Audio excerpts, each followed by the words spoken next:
Good evening, ladies and gentlemen, members. In the event of a fire alarm sounding, please use either the fire exit at the front or at the rear of the building. The fire assembly point is in the market car park adjacent to the Civic Suite. Please note that the meeting will be live streamed.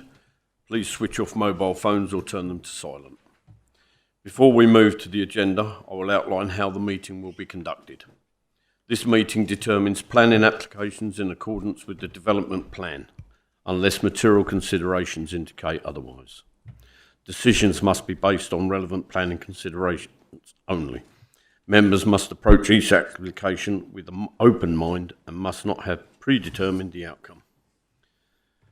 Item 1, apologies for absence. We have Councillor Myers, Councillor Eves, Councillor Knight, Councillor Brewer and Councillor Linden.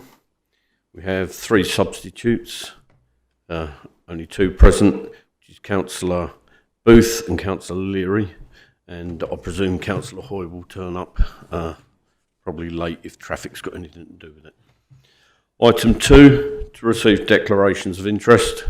Are there any declarations of interest?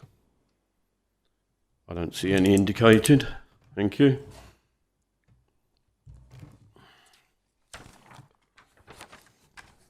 Item 3, members referred from a weekly list. We have 2 items referred from the weekly list. The first is the land adjacent Dormers, Lower Road, Hockley.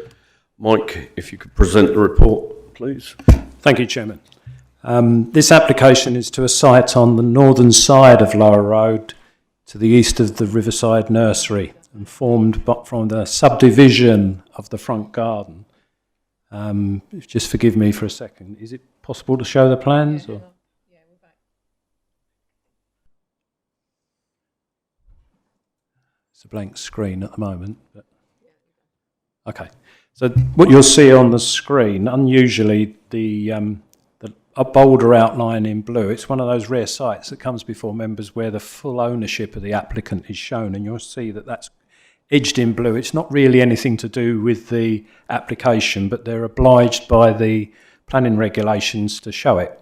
It's not relevant directly to the application, but it's just an example members sometimes see in the training.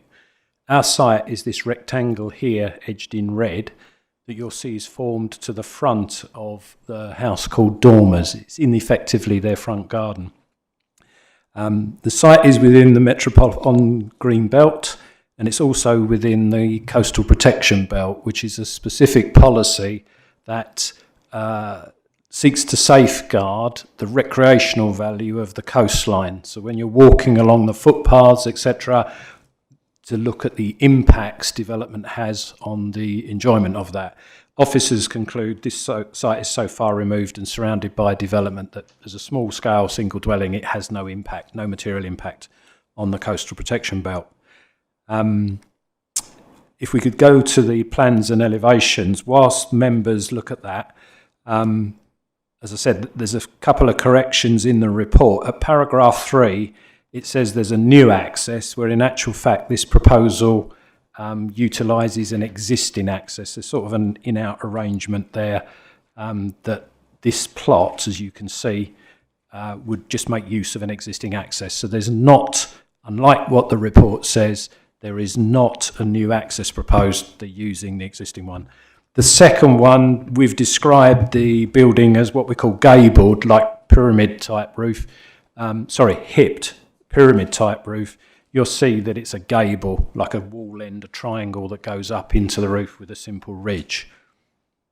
Members will see that of relevance are 2 appeal decisions in Church Road that are set out in the report, and these relate to a site in Church Road, Hockley, and one further west, also fronting this road, Lower Road, and they're relevant because they were both went to appeal. They were refused by the council. Both went to appeal and were dismissed for the same reasons that we're recommending that you refuse this one, which is basically the absence of a safe footway in this location.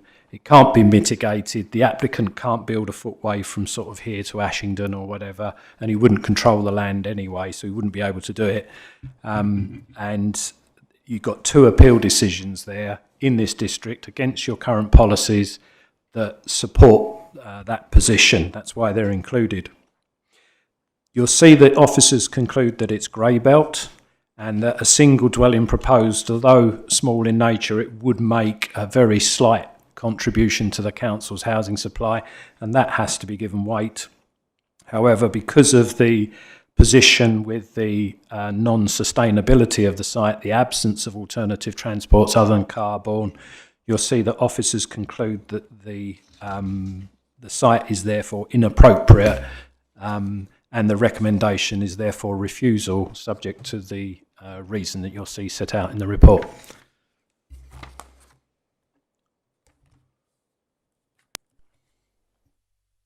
Thank you, Mike. We have one speaker on this, and that's Mr. Fox. If you'd like to come up, please. I will allow you 5 minutes, and I will let you know when you have 1 minute left.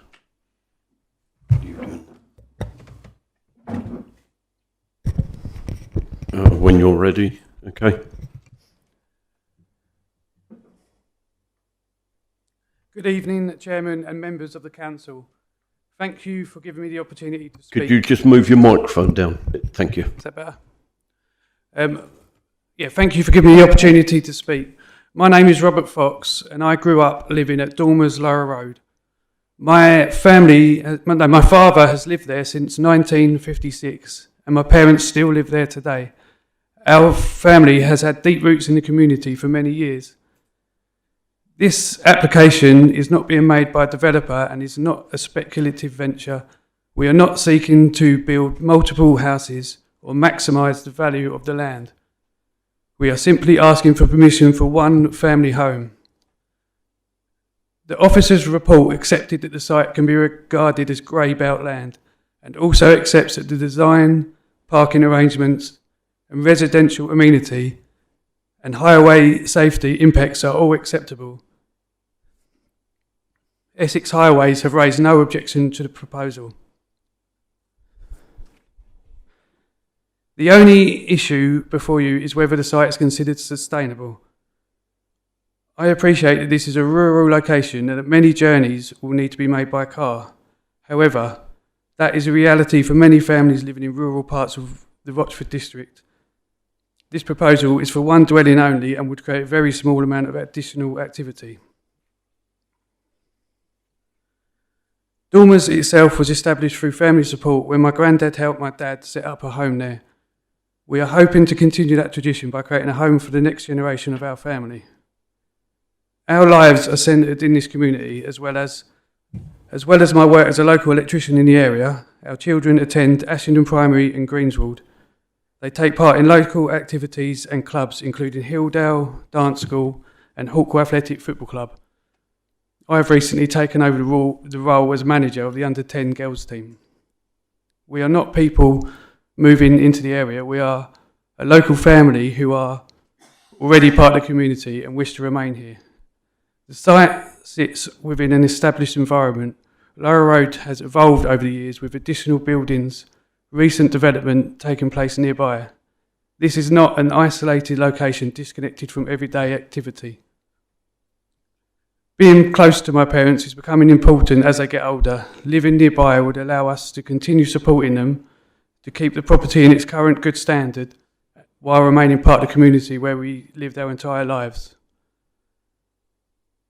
The council cannot currently demonstrate a 5-year housing land supply, and this proposal would provide an additional family home without causing harm to the neighbours, highway safety, flooding, ecology, or the character of the area. We respectfully ask members to consider the modest nature of this proposal, our long-standing connection to the area, and the opportunity for a local family to remain together and continue supporting my parents. For those reasons, I respectfully ask you to support the application. Thank you. Thank you very much. We have no ward members to speak, but we have a visiting member, Councillor. Could I ask you to go back, sir, please? Councillor Belton, if you could, please.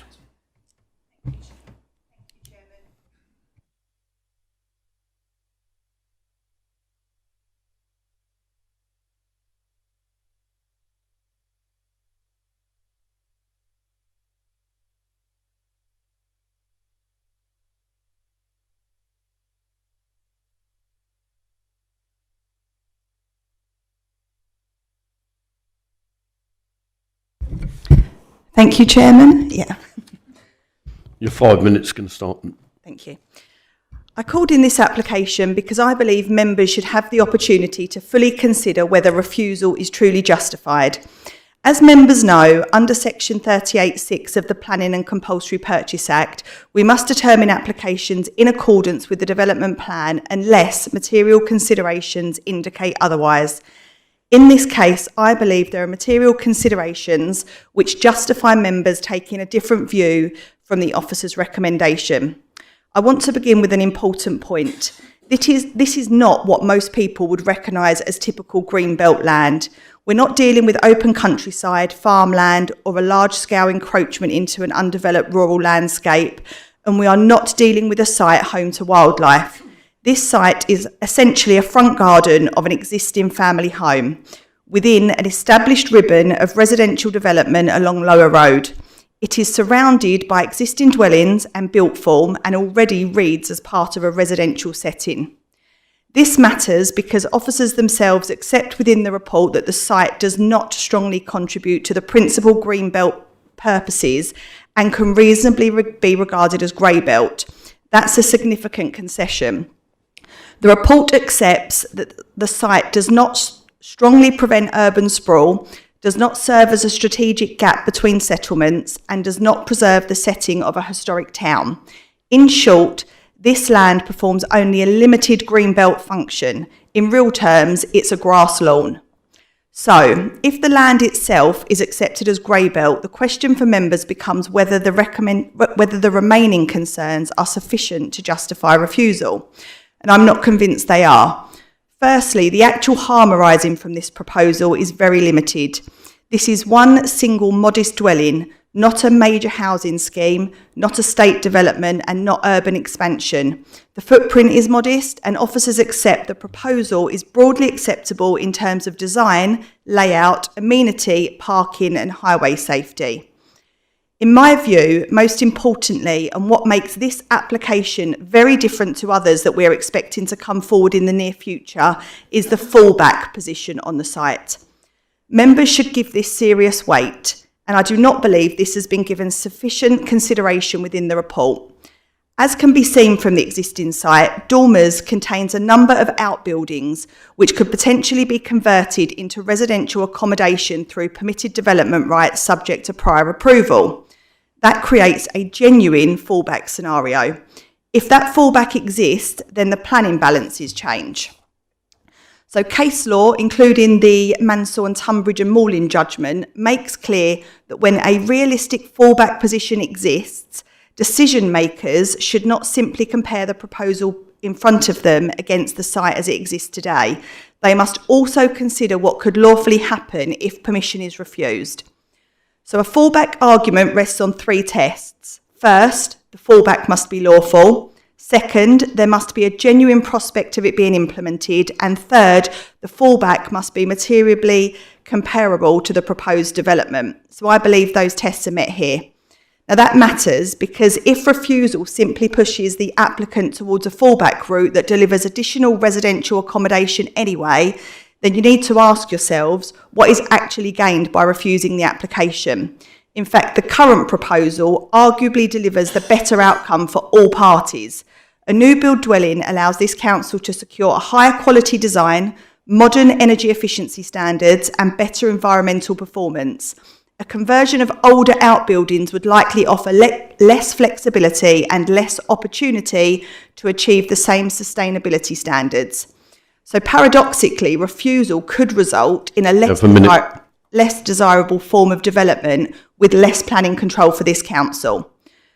Lower Road is not a perfect location in transport terms, but many parts of our district are semi-rural and heavily reliant on private vehicles. This is simply the reality living in Rochford District, as has been demonstrated in recent planning debates. I do not support housing developments on our green belt. I've been crystal clear about that. But this front garden of a family dwelling is not green belt in the traditional sense, and this modest plan is not a development. Allowing the family that has lived there for 70 years to build one dwelling to ensure their son is able to live nearby is not irresponsible, it is totally reasonable, and in my opinion meets the test required to approve. For those reasons, I believe there is clear and defensible planning case to approve this application, subject to appropriate conditions, and I encourage members Thank to you. move a motion for approval. Thank you, Chairman. Thank you, Councillor. Councillor Efti, please.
Thank you, Councillor.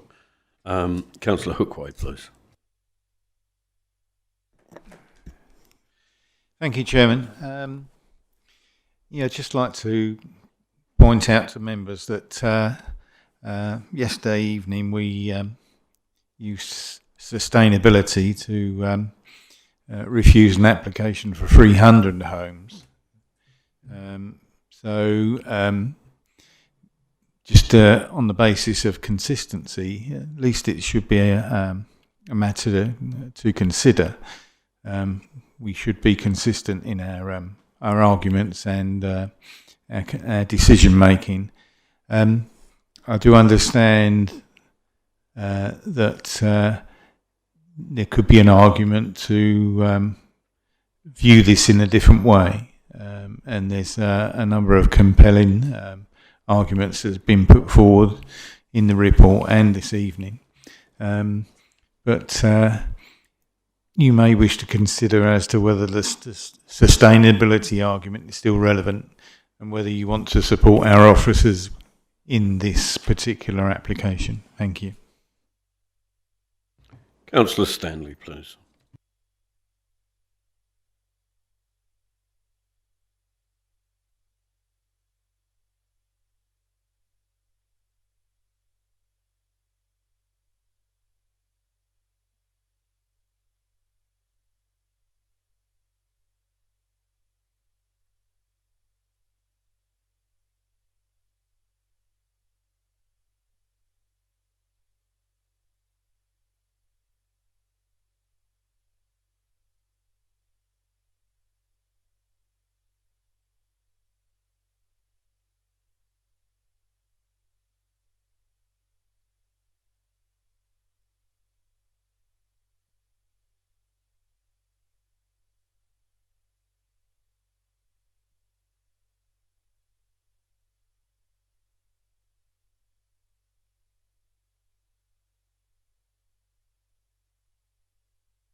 Councillor Booth, please.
Thank you, councillor.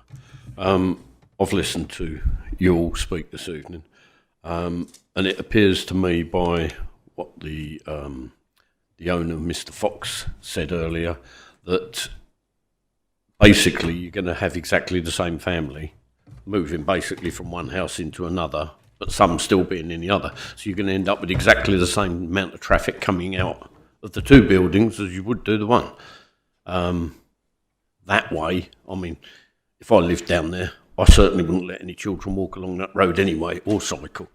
So the parents are more likely, if they've got children, to be giving them a lift. Yes, I appreciate the officers have to determine whether they will approve or refuse an application, but it's down to these members in this chamber to make the decision whether it should be approved or not for the officers. The officers are there to try and support us. So it's down to the members here whether you decide this is a good course or not. Sorry, can I just come in here just briefly? I think we need to hear from the planning officer with regards to the issues here, because this is a proposal, obviously, to construct a new build, and I think I've heard from a few members saying there'll be some form of guarantee that the applicant will be living in there. I mean, this is just a planning permission. It benefits the land, so we can't absolutely guarantee who's going to be moving in there. But I think we just need to hear a couple of points from the planning officer on that. Thank you. Thank you, Chair. I may have to be prompted by our lawyer as I was looking at something else. But there's two issues from the debate I think I need to help you with. I don't think in the application, I'm not case officer for this application, but I haven't seen any references to agriculture, them being farmers and therefore benefiting from the agricultural permitted development rights for buildings they have. That may be an option if it's an active farm. But even so, you have a policy that allows you to allow for the conversion of existing buildings in the green belt, whether they're farmers or not. So that fallback position hasn't been presented in the application. Ourselves and yourselves are required to assess on the basis of what's been submitted. If the application were refused, the applicants may think about that and come back explaining that fallback position. But here and now, as members, you may wish to do that. But I'm pretty sure that the agricultural PD side wasn't alluded to in any of the application particulars.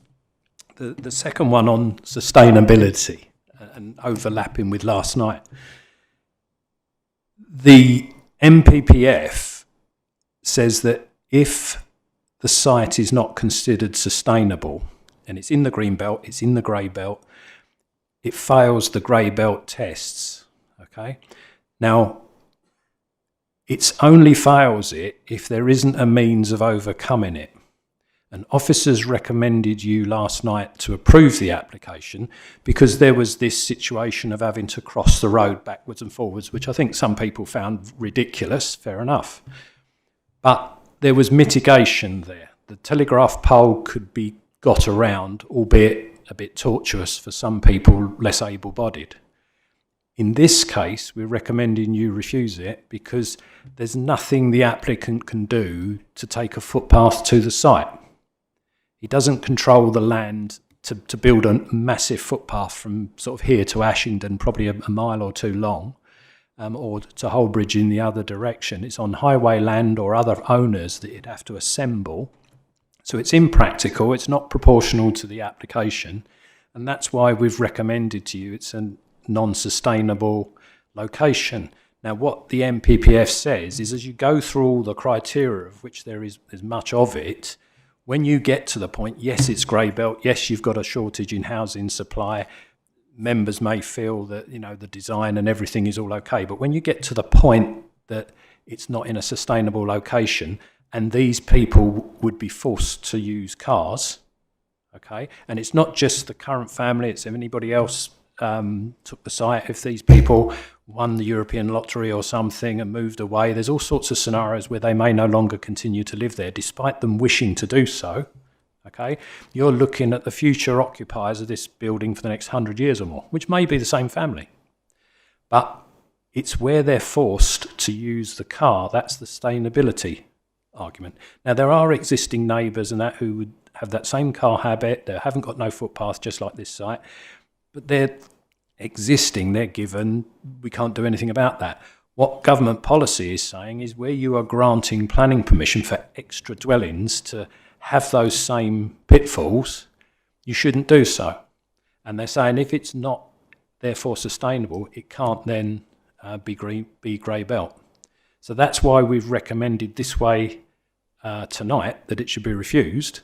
But last night, on a far bigger scheme, there was some mitigation that members didn't accept. That's fine, that's your role. But because there was mitigation last night, that's why I ended up on that issue recommending approval. I hope that's clear. I don't know if Steve's got any. No, I think that's clear. And with regards to the fallback, of course, that fallback might exist outside of this planning application. So you might have this planning application for a house, and then you've got a fallback situation at some point within one of the buildings in the existing or the grounds of the larger house. So, you know, as Mike said, there hasn't been a fallback argument put forward by the applicant, so that would need proper assessment if there was such a fallback argument. But we deal with the application that's before us. Thank you. Councillor Constable, please.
Councillor Leary, please.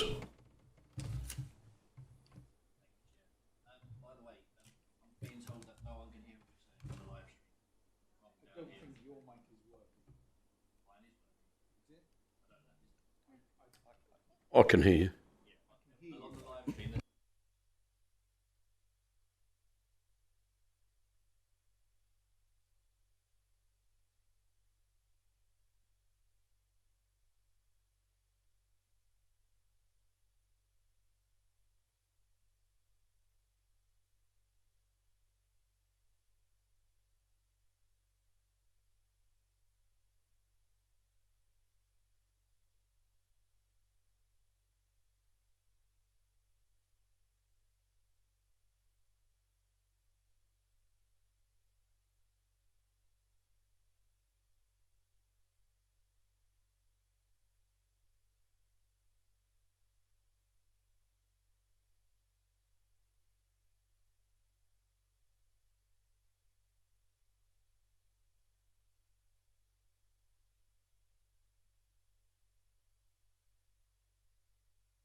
Mike? Chairman, yes, you'd have to give us a reason, a bit like when you refuse something. But it would only be, in this case, the way you've weighed the application up and what you've taken into account. But the decision notice, and you'll have to allow me time to note it down, because if we have got IT problems, I'm not confident that the recording is working, but Vicky may say otherwise. But yes, ideally you would need to give us a reason so that for the record, our report is already on file. your decision notice will have a paragraph on it saying why you chose otherwise. Councillor Booth, please.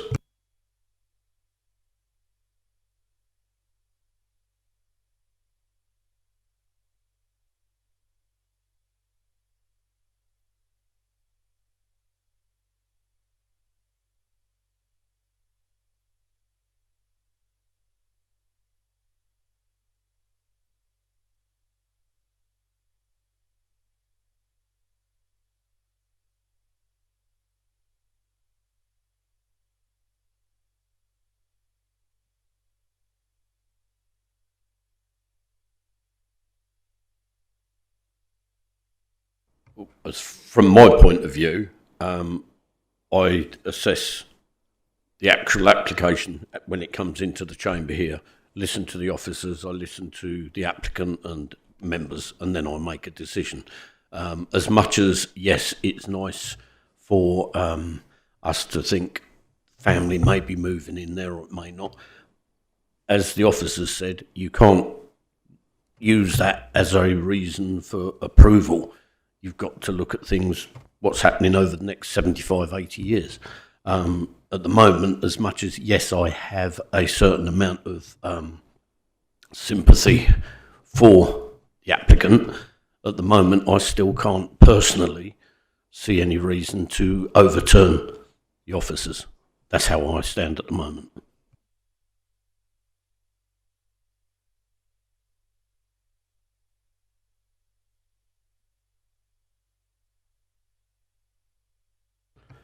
Okay, members. Can't see any other members. Sorry, Councillor Hookway. Thank you, Chairman. I'll put a motion forward to support the report as presented by the officers and accept their decision. Can you lean forward to your mic so that we can hear I'll you? Try that again if that's better.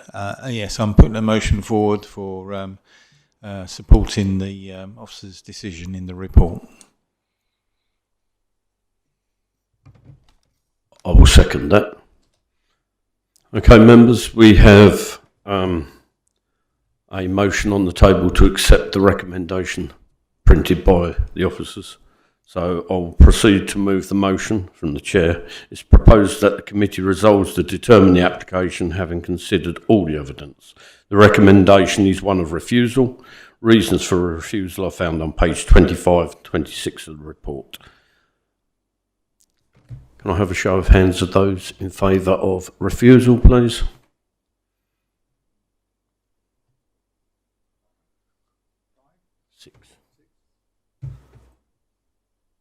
Those in favour, against? Thank you. That's refused.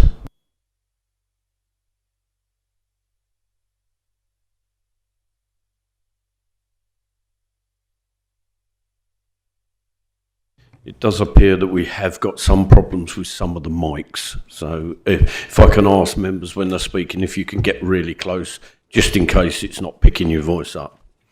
The second item from the weekly list is Unit 14 and 15 Imperial Park, Rorath Lane. Mike, if you could do the report, I'd be most grateful. Thank you, Chairman. This application is located on the Imperial Park Industrial Estate on the south side of Rorath Lane. Am I waiting for camera again?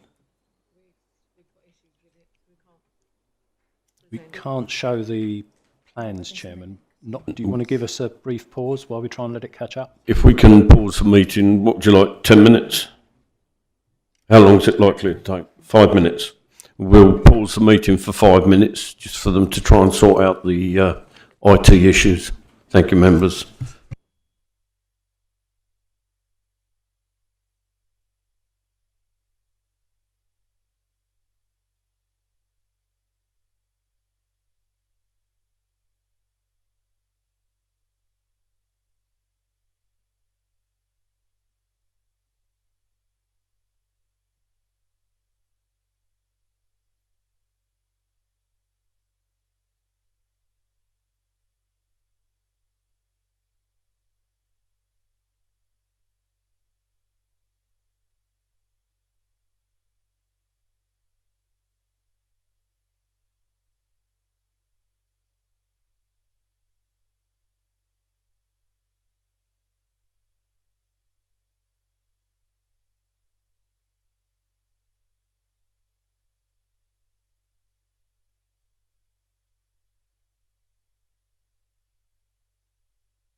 Hello.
I'm just going to ask that members and ladies and gentlemen can give us just a little bit longer. IT is obviously a fickle individual. Right, testing, microphone, is that working? Right, okay.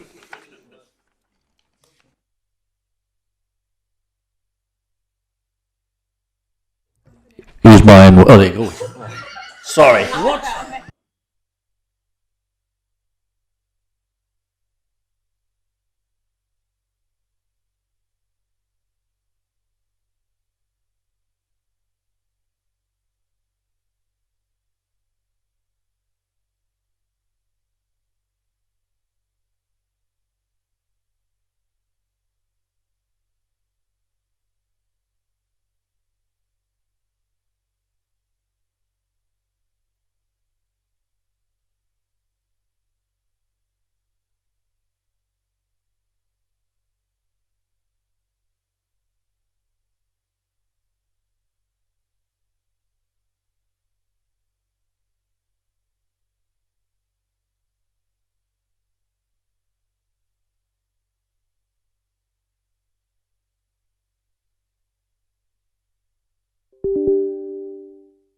Right, members, we'll start again then. Where are we?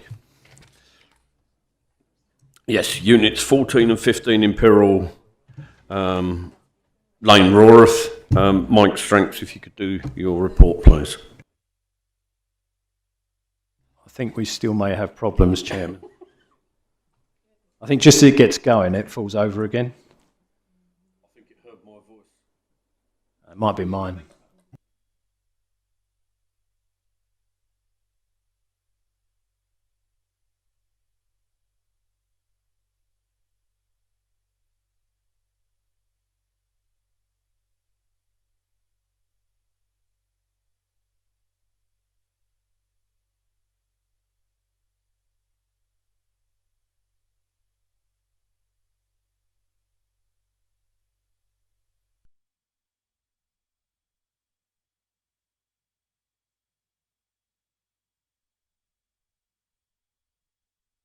Mike, sup mate, all yours.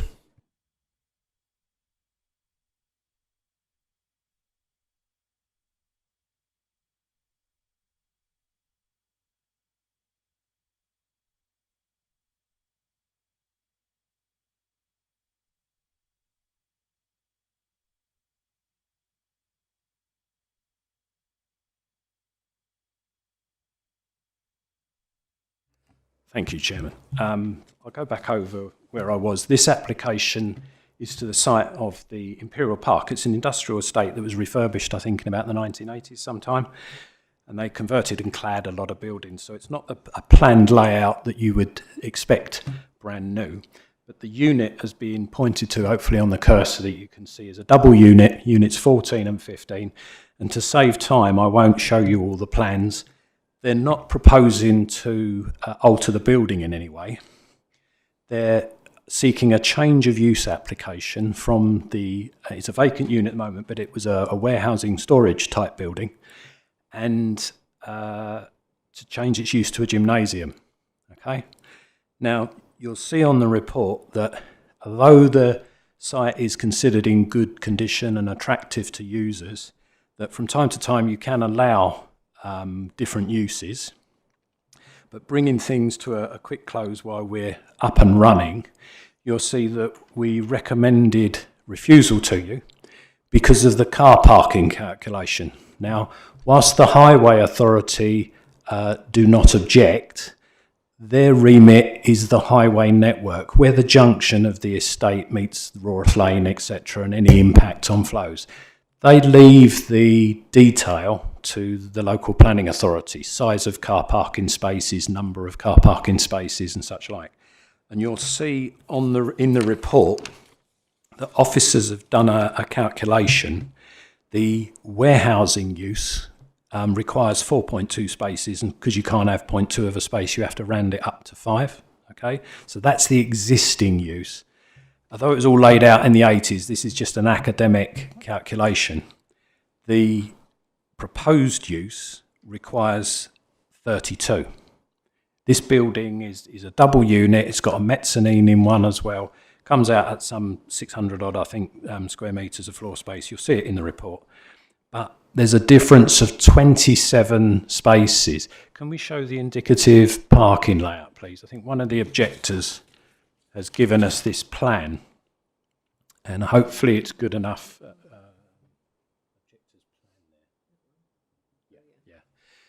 It's not to scale, but the purple that you can see there is communal parking. Because the way the units have been refurbished and if the legacy from a gone by, possibly because of one big operator and it was all subdivided, you've got these communal spaces at the front, and then in the green, they're saying those are dedicated spaces for the users of units. And you'll also see in the representations that a lot of the units have been subdivided or sublet. That doesn't require planning permission if it's in the same use, okay? So there's been an intensification, and what officers are saying is that where you introduce a recreational use that requires so much more car parking for all the users, it pulls apart from the sort of warehousing, space-hungry type use. This is people in a unit using equipment and stuff. There's more people, more drivers, more cars. That car parking capacity, according to the standards, wouldn't accommodate the use they now propose. So we've recommended to you that it be refused on the lack of parking.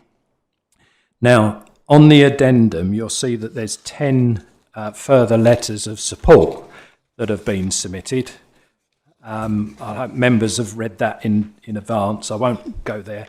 But there was one additional one on the file today from somebody at 11 Mortimer Road in Rayleigh. So there is now 11 representations of support.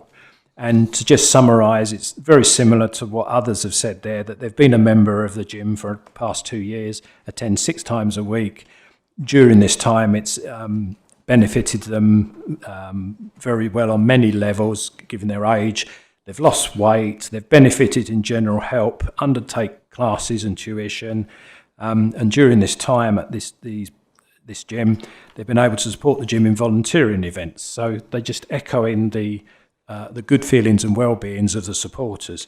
But what officers are concerned about are you've got a number of neighbouring uses that require customers and staff and deliveries to attend the site. And you'll see from the couple of ejections that we've had that the operational difficulties the site has had that's made the management step in and start putting like chevrons down non-parking areas to try and keep it moving. It's required a response from the management on the basis of what exists. And officers feel that given the big difference in car parking for the existing use that's vacant and the proposed use is so much different, so much larger, that on this occasion we couldn't recommend that you approve it. So the recommendation is refusal for the reasons set out in the report. Okay, members. We have no. We have one speaker on this, which is Mr. Joe Honey, the owner. If you'd like to come up to the corner, sir, I'll give you 5 minutes and I'll let you know when you have 1 minute left.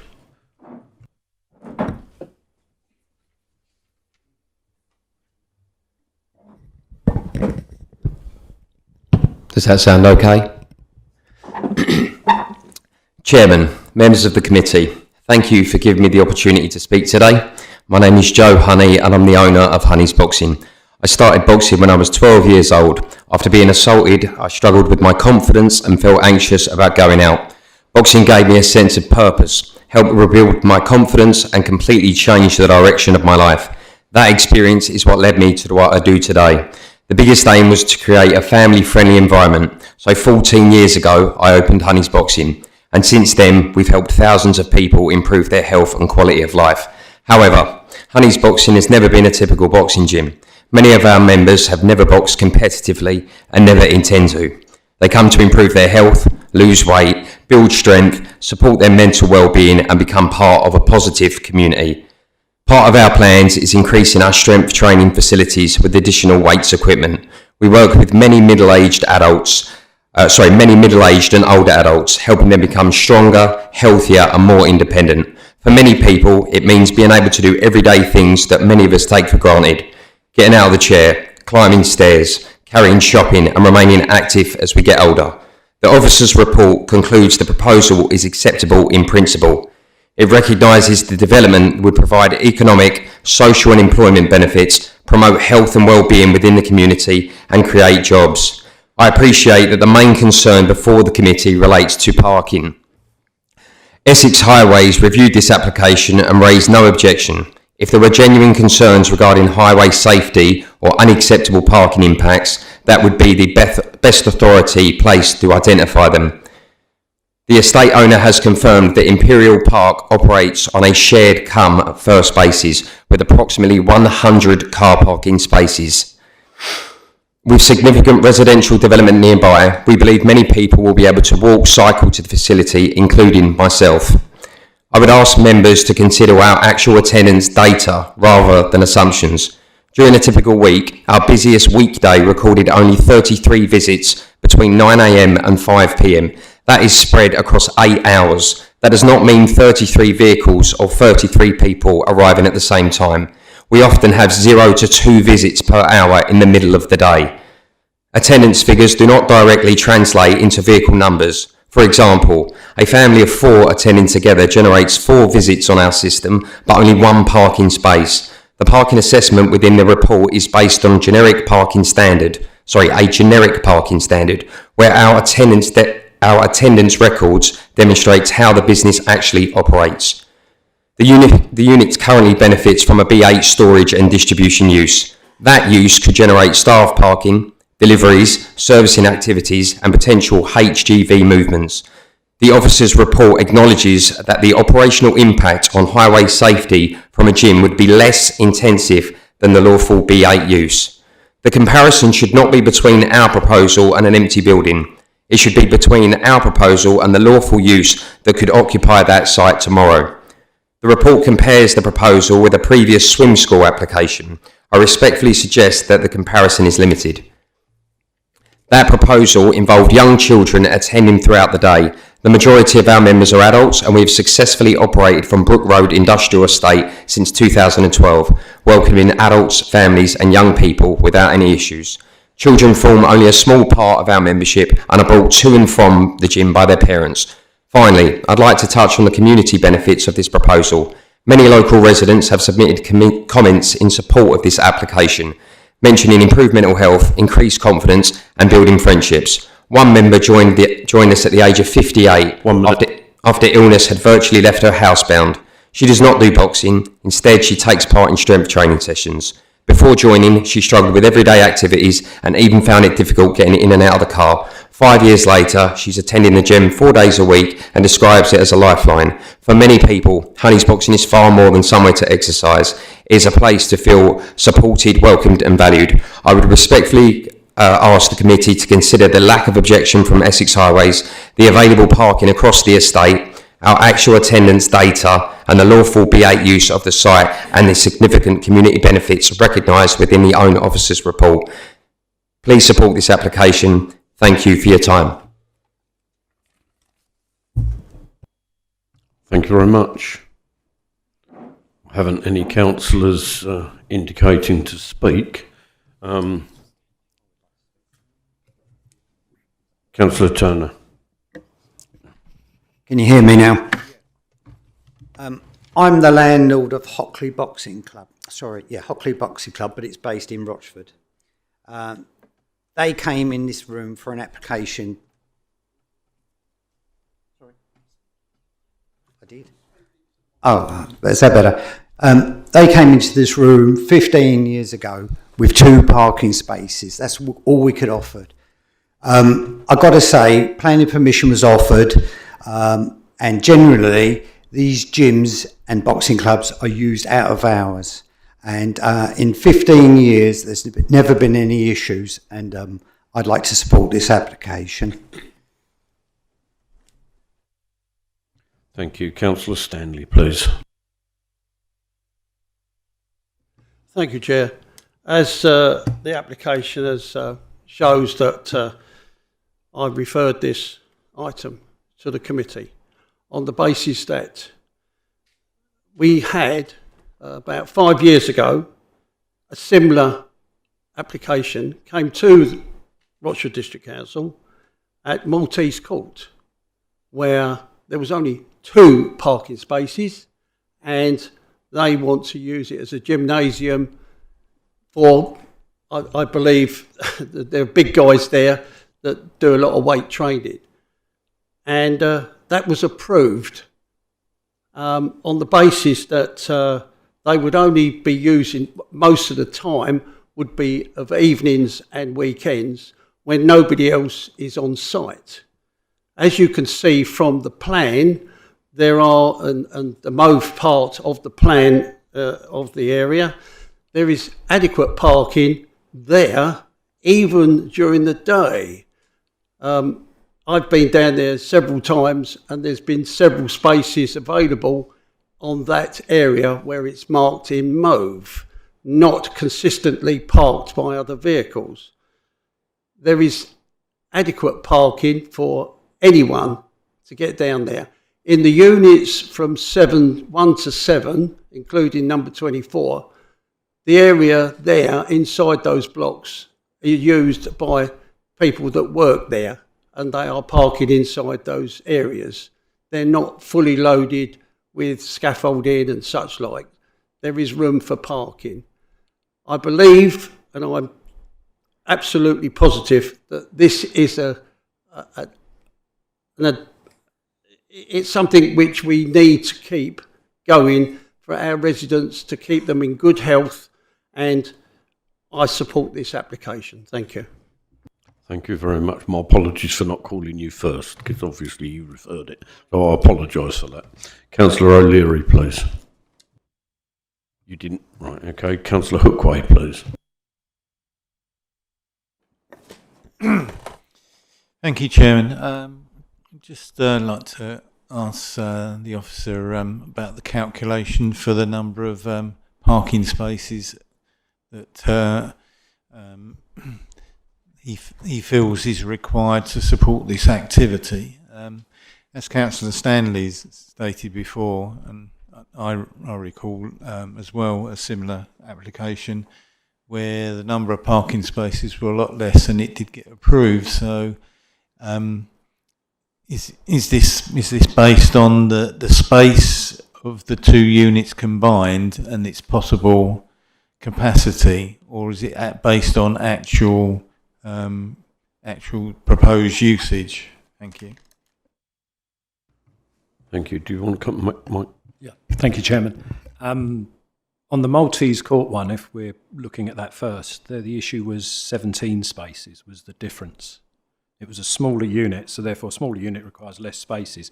The calculation that's in the officer report is not an officer view on what may or may not be required. Members may bring judgment to that. It's a test against the floor space, against your adopted standard. And because this is a double unit plus a mezzanine, it's obviously got some 640 square metres of space, which you divide by 20, which gives you 32.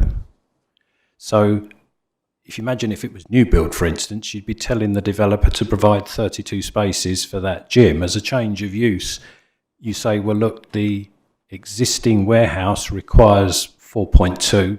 You can't have 0.2 of a space, so you round that up to 5. That 5 is somewhere in the communal provision in the estate. They're not individually allocated, or not that we're aware. The difference is the 5 off the 32, which gives you 27.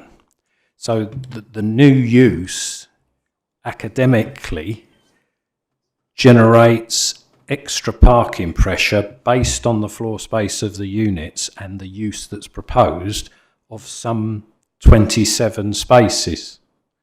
So the question for officers was where would those 27 spaces be, given what we're hearing from the occupiers and the estate managers about having to introduce controls to keep the area flowing, and the intensity of some units because some have subdivided.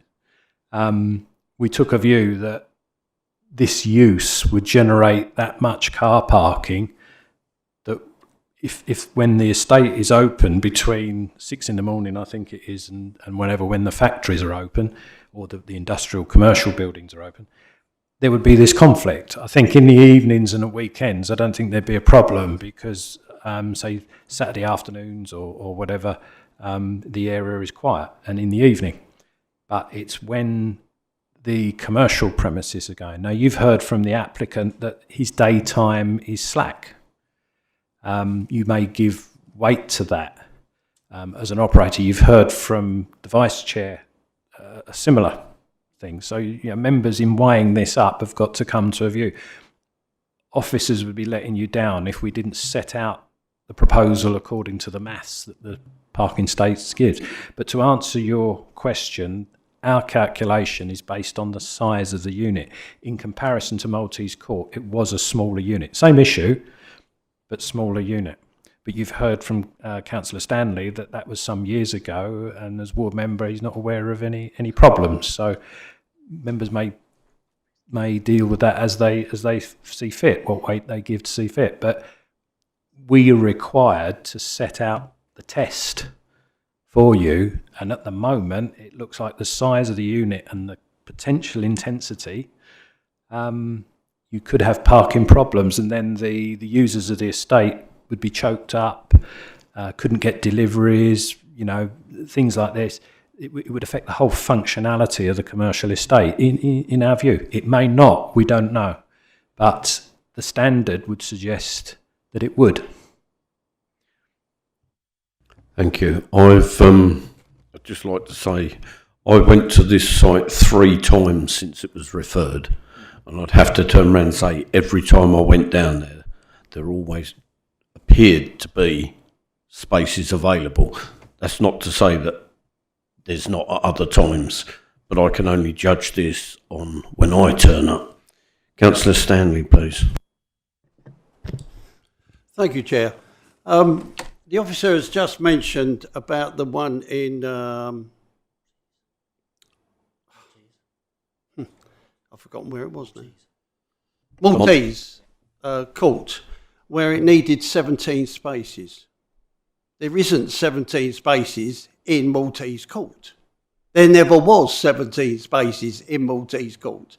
It was, as previously categorised, as a COI place, and that had so many people, you would not believe how many people went to buy fish from that particular place. And they had to park in the road on half of the pavement and half of the road. That's how many spaces there was in Maltese Court. It was chock-a-block. Now, I'm not saying that they only had 2 spaces. RO Engineering has only got 2 spaces, of which they put one of their vehicles is almost permanently there for operations when emergency calls. So they've only got 2 spaces, but there's 4 people that work there, and they all come with a car. They don't stack their cars on top of each other, that's for sure. So therefore, they must be putting them somewhere else when they visit in the mornings to get their work, and off they go. So therefore, there are spaces there in Maltese Court. Now, we're talking about this place that's got far more spaces than what Maltese Court has got. In fact, it's ridiculous. There's so much room there, and I live just 5 minutes away from that place. And I've been there several times because I know the people there that I visit, and also in the other industrial estates further on. And I've got to turn around and say, there's plenty of room to park. Plenty of room to park. And having not a lot, you wouldn't get 30 people in that unit at one time. You just couldn't do it. People wouldn't be able to move.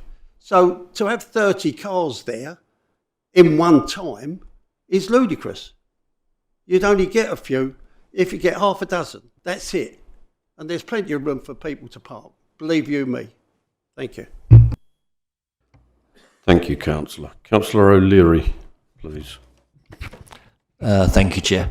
So I was just listening through you, Chair, I was just listening to Mike talking about they derived the number of car parking spaces from the floor space available. Does that take into account, for example, the fact that this is probably going to be chock-a-block with boxing rings, punch bags, heavy bags, all that kind of stuff, and as far as I'm aware, none of them drive. So how can we work out without taking that into account? My second question would be, if the concern is the conflict of the clash with industrial use and patrons of the boxing gym parking at the same time, could we not just put in a condition to limit the amount of how many customers can be in the gym during that period of concern? Thank you. Mike? Chairman, dealing with the second point first. Conditions limiting the number of persons attending are very difficult to enforce. When you impose a condition, it's got to satisfy tests that it's reasonable, relates to the application, precise. But one of those is that it's enforceable. So you'd almost have to have an officer paid to stay outside counting people in. Now, in reality, how that would work is you'd put the condition on. If we get complaints, we'd investigate the complaints and then we'd set up counting them or whatever if we can. But to have to go into the premises and do a head count, invade their privacy and things like that, it's not what they call enforceable. So it's not a practical condition. Going back to the assessment on things, whatever kit there is, it's actually done for you, okay? It's based on, when these car parking standards are derived, they don't just say, oh, I think. They go and look at gymnasiums and premises and see what types of layout, density, what kinds of equipment is used and things. And they say, well, one gym may be very different from another. How do we rationalise that? And they say, well, look, we'll have a typical density on floor space. So we'll say so many persons are likely to occupy, I don't know, 10 square metres or something, or in this case, 20. Yeah? So they average out from popular times of going down the gym when it's rammed to what the applicant said, that, you know, we might only have 2 people in sometimes during the day in any given 2 hours. They try and rationalise that and say, well, what is a typical use we need to worry about? And therefore, how many spaces would be required per square metre, or 10 square metres, or 20 square metres? So they've already thought that out for you to then tell you in the standard, this kind of use requires 1 every 20 square metres. You don't have to concern yourself with this operator occupying certain equipment. Just as a bit of fun, the only time you might get into that is if we once, I think, had a commercial operator, a factory, who was fully automated. Everything was done by robots. So he didn't need the staff that an industrial use would. All he needed was about 4 blokes on a shift walking up and down checking the machinery. So we were able to give him a consent that was sort of like personal for his use. He had a very big unit and wanted to extend onto his car park. But we were able, he had a specific low parking requirement.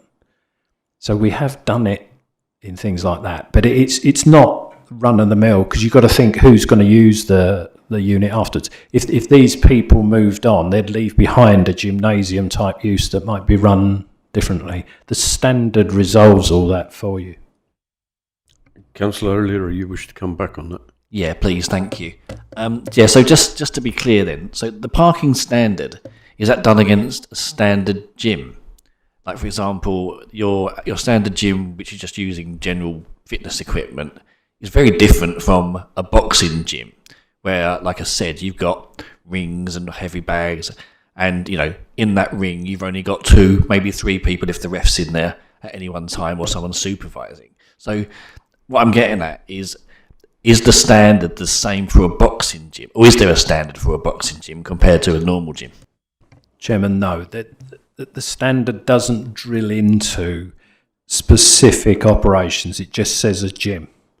And like I said at the end when I was last in, if these people moved on having been consented because you was happy with their boxing regime and density, somebody else could move in with all these sort of ski walker things all lined up with loads of people, because the use would be for a gym. So the standard averages all these vagaries out and says 1 space every 20 square metres. Councillor Marriott, please. Thank you, Chairman. If it's viable for the applicant, could we revisit the opening hours so that the opening hours are at the quieter times of the other use of the industrial estate? Because the applicant's just stated here earlier that he has quiet times, and if his quiet times happen to coincide with the busy times of the estate, maybe something can be worked out. Obviously, it would still have to be viable, but is that something that just might be able to make this application work? Thank you. If I may, Mike, I can't see how this council could do that, because at the end of the day, you could be stopping people from walking round the corner to the gym. They may not be using cars. I see most of this seems to be around parking, and I can't see how you can restrict the hours of a business. You either make the decision that you approve it or you refuse it on what's in front of us. Councillor Efti, please. Thank you, Chairman. Gone through the report. It doesn't actually say how many parking spaces are on the site, or have I missed it? So how many actual parking spaces are actually on the site in total?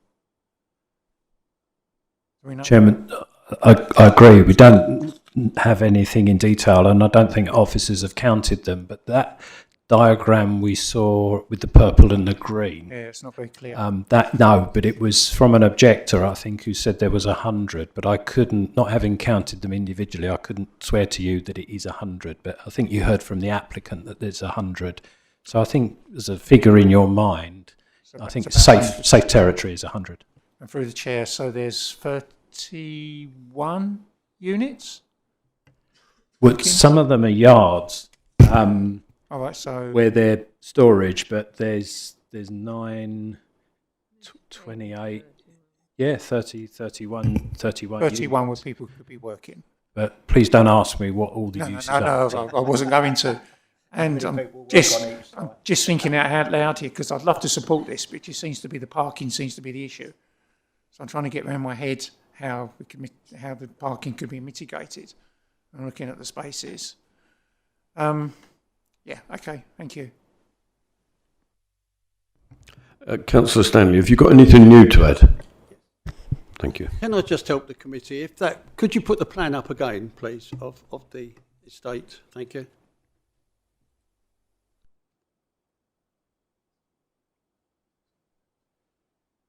Okay, so, the parking, thank you. From 21 to 28, there are 2 parking spaces in front of every one of those units.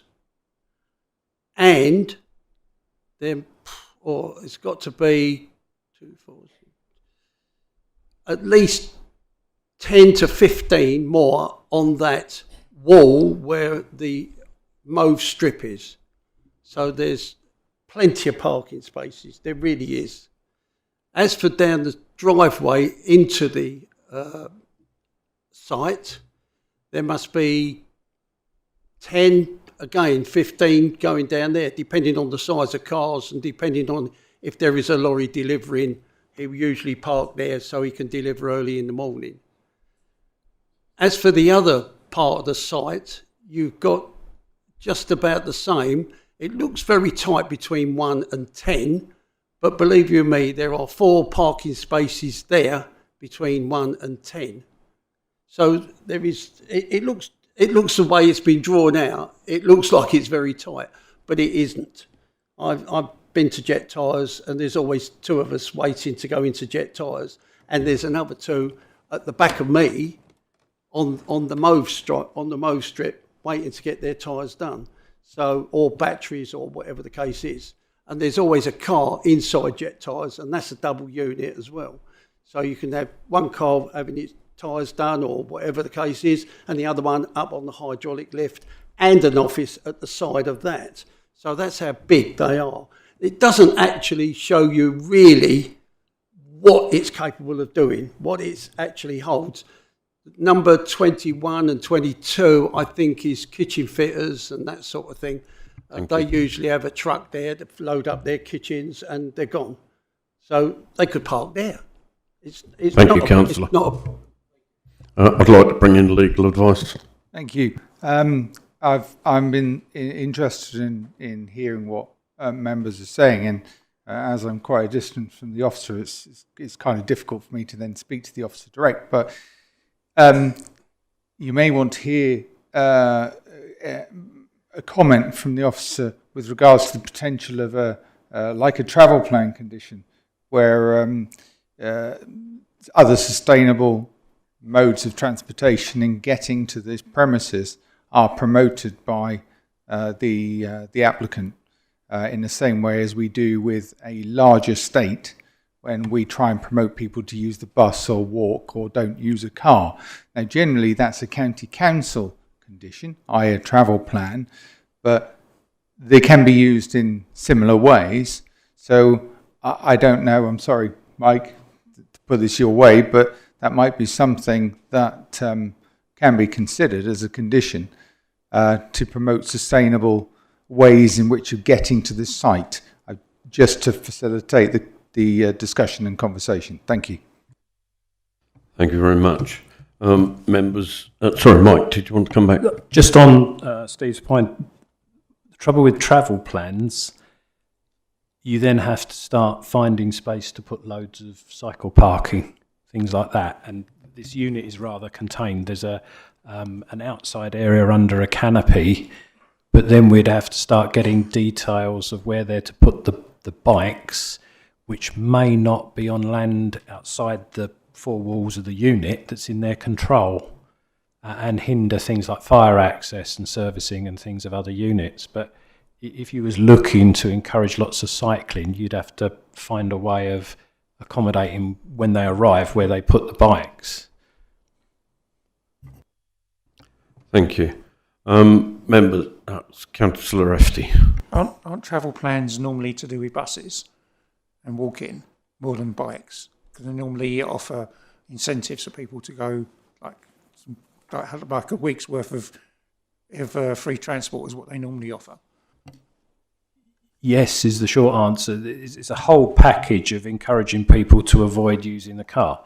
So car sharing. If you might have a car sharing club in the gym, so that if people are thinking of going, I don't know, 8 o'clock on a Friday night, they have a WhatsApp group or something, say, yeah, I'm going, I'll pick you up or something like that. But they sometimes fail if somebody wants to go back at a different time. So somebody wants to spend 2 hours there and somebody only 40 minutes or something. But if you've got this kind of organisation, and they sound like a social group as well as the exercise, that might work, but it's you tend to see that the County Highway Authority requires them on commercial developments to and that's when they get the bus subsidy in to work with it that way. So try and join it all up.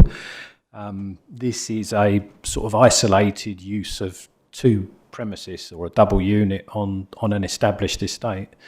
But I'm in members' hands. Thank you. Councillor Constable. Thank you, Mr. Chairman. My concern with this application is if we do approve it, what's to stop other industrial units on the same site asking for the same situation to go over to recreational use? What's to stop other sites asking to go over to recreational use? Then we're going to start losing industrial and commercial units. So I can't support this application on those bases of parking spaces. I can't see any other members. Members, it is proposed that the committee resolves to determine the application. Sorry, you wish to come back, Councillor Stanley. Thank you, Chair.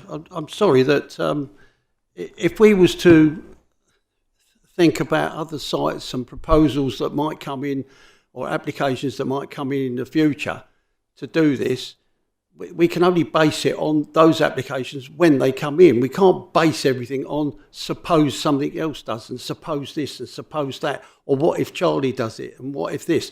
We can't do that. We're looking at this proposal tonight and this application, and that's where it stands. And I'd like to put a motion forward that we accept this application. Thank you.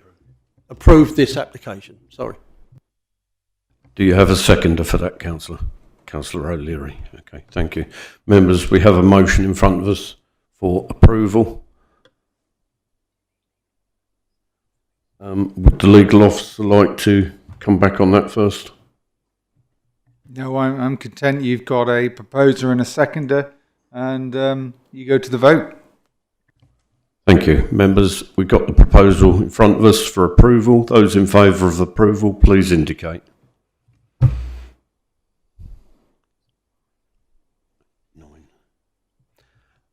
Those against? That's 9 to 1. That is approved. Thank you, members.